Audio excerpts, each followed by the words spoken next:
नमस्कार, मैं Hanuman sir Nalanda public senior secondary school के इस वीडियो में आपका हार्दिक स्वागत करता हूं। आज हम लाख कीट संवर्धन के बारे में अध्ययन करेंगे। इससे पहले हमने आपको रेशम कीट के बारे में बताया था और मधुमक्खी पालन के बारे में बताया था। आज हम आपको लाख कीट संवर्धन के बारे में बताएंगे। अब लाख कीट होता क्या? लाख कीट एक छोटा सा कीड़ेनुमा संरचना है और इसके अंदर हमें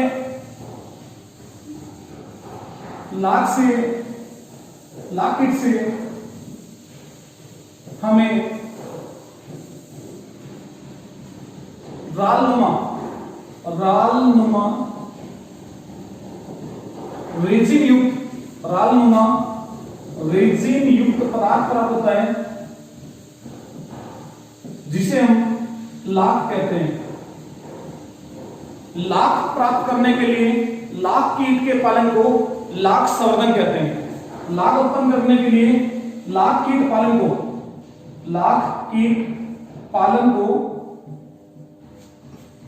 लाख संवर्धन कहते हैं।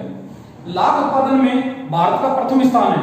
लाख उत्पादन में भारत का प्रथम स्थान है। लाख का वैज्ञानिक नाम है, लाख कीट का वैज्ञानिक नाम है लेसिफर लेका। लाख कीट का वैज्ञानिक नाम है लेसिफर लेका।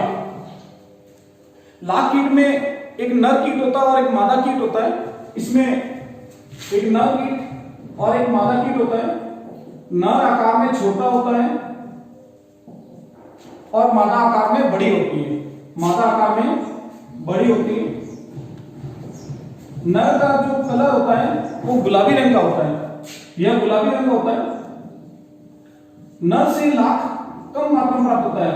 लाख कम मात्रा में प्राप्त होता है, जबकि मादा जो होती है वो लाख अधिक उत्पादन करती है।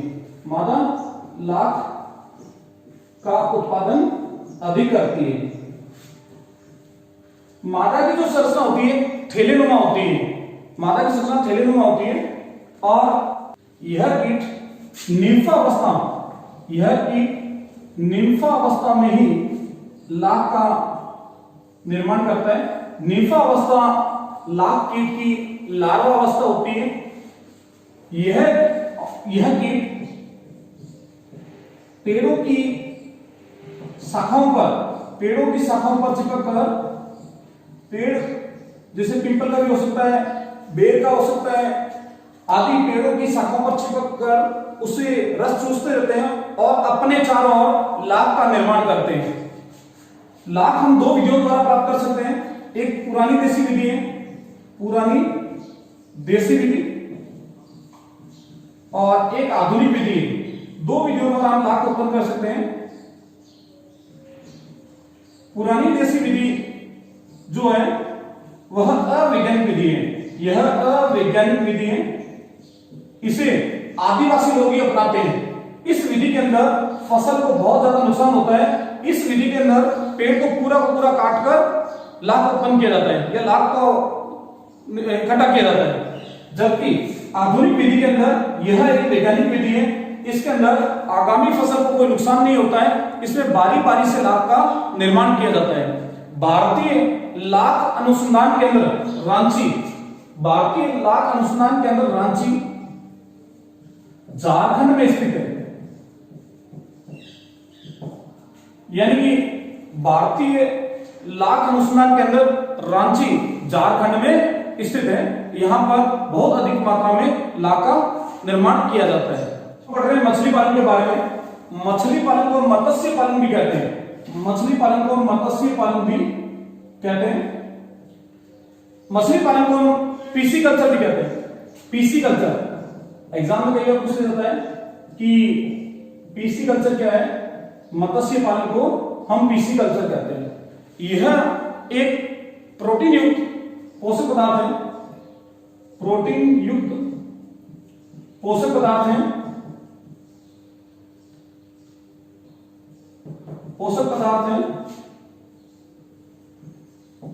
और सरलता से इसका पाचन हो जाता है।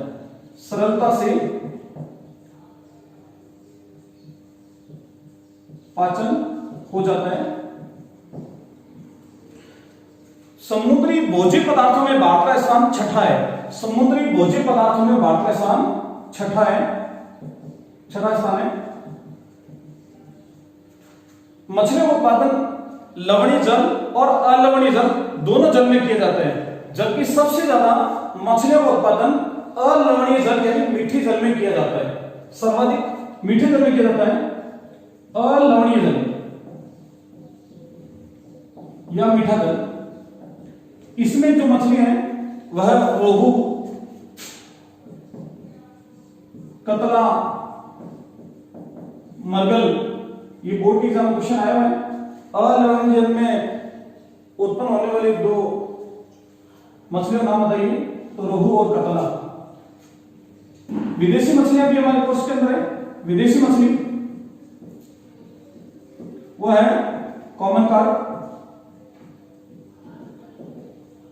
और भी है जो 9th क्लास में पढ़ चुके हैं, ग्रास कार्प, सिल्वर कार्प। मछलियों के लिए हम उसका जल के जो तापमान है, जल के तापमान, जल प्रवाह, ऑक्सीजन, प्रकाश आदि को नियंत्रित करके मछलियों के उत्पादन को बढ़ा सकते हैं। मछलियों के दो प्रकार के भोजन हैं, एक तो प्राकृतिक भोजन है, एक कृत्रिम भोजन है। प्राकृतिक भोजन छोटे छोटे जीव और पादप होते हैं, जबकि कृत्रिम भोजन जो है वह चावल की भूसी, गेहूं की चापड़ और अनाज के टुकड़े आदि। पशुपालन, पशुपालन की पहले हम पढ़ते हैं इसके बारे में, पहले इसकी डेफिनेशन। कृषि विज्ञान की वह शाखा जिसके अंतर्गत पालतू पशुओं के आवास, भोजन, स्वास्थ्य, प्रजनन आदि का अध्ययन किया जाता है, उसे पशुपालन कहते हैं। यानी कृषि विज्ञान की वह शाखा जिसके अंतर्गत पालतू पशुओं के आवास, भोजन, स्वास्थ्य, प्रजनन आदि का अध्ययन किया जाता है, उसे पशुपालन कहते हैं। पशुपालन आर्थिक विकास के लिए बहुत ही महत्वपूर्ण है। इससे हमें दूध प्राप्त होता है, दूध से बहुत सारे उत्पाद हमें मिलते हैं। विश्व की कुल जनसंख्या में भैंसों की संख्या 55% है, जबकि विश्व की कुल जनसंख्या में गाय का प्रतिशत 15% है। भैंसों से लगभग 53% दूध प्राप्त होता है भारत के अंदर, जबकि गाय से हमें 43% दूध प्राप्त होता है भारत के अंदर। दूध उत्पादन में भारत का प्रथम स्थान है। दूध उत्पादन में भारत का प्रथम स्थान है। बकरियों की संख्या में भारत का स्थान दूसरा है। बकरियों की संख्या में भारत का स्थान दूसरा है। भेड़ों की संख्या में भारत का स्थान तीसरा है। वह कुक्कुट संख्या में भारत का स्थान 7वां है। कुक्कुट संख्या से हमारा तात्पर्य है मुर्गी पालन, यानी मुर्गियों की संख्या में भारत का स्थान 7वां है।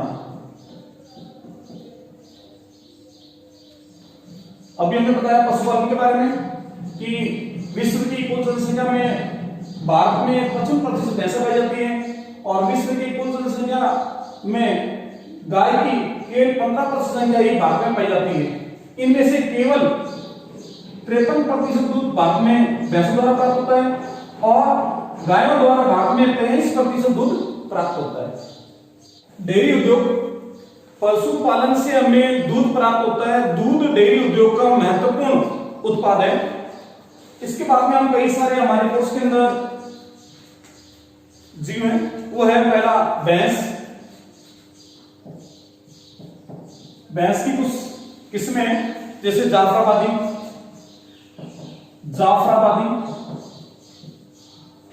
मुर्रा, ये इंपॉर्टेंट है, कई बार बोर्ड एग्जाम पूछा जाता है मुर्रा किसकी नस्ल है, वो है भैंस की। सूरती, बदावरी, मैसाना,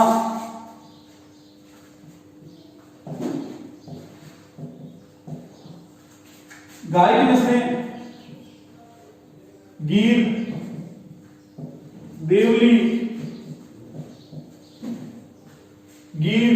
देवली, साहिवाल,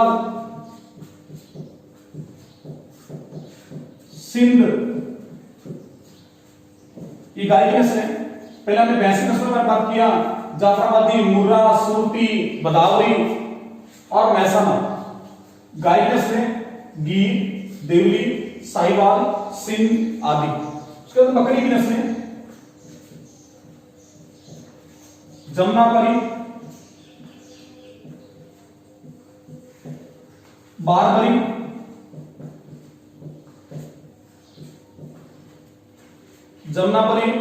बारबरी, कश्मीरी पश्मीना,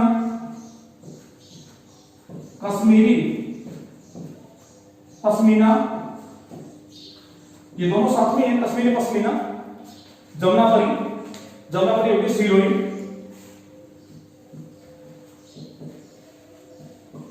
बकरी को हम गरीब की गाय भी कहते हैं। इसे चलता फिरता रेफ्रिजरेटर भी कहा गया है, फिर उसके बाद में आता है भेड़ की नस्लें लोही, नली, पाटनवाड़ी आदि भैंस की नस्लें।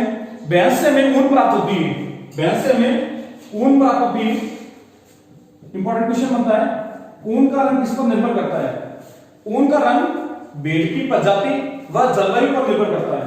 ऊन का रंग भेड़ की प्रजाति व जलवायु पर निर्भर करता है। ऊन की विशेषता भी है, यह उष्मा की कुचालक होती है और आसानी से इसे जलाया जा सकता है। तो हमने डेयरी उद्योग के अंदर पढ़ा भैंस के बारे में, गाय के बारे में, बकरी के बारे में, भेड़ के बारे में, और ऊन की क्या विशेषता है या ऊन का रंग किस पर निर्भर करता है। तो ऊन का रंग निर्भर करता है भेड़ की प्रजाति पर और जलवायु पर। और ऊन की दो विशेषता ये होती है, ऊन उष्मा की कुचालक होती है और आसानी से जलाई जा सकती है।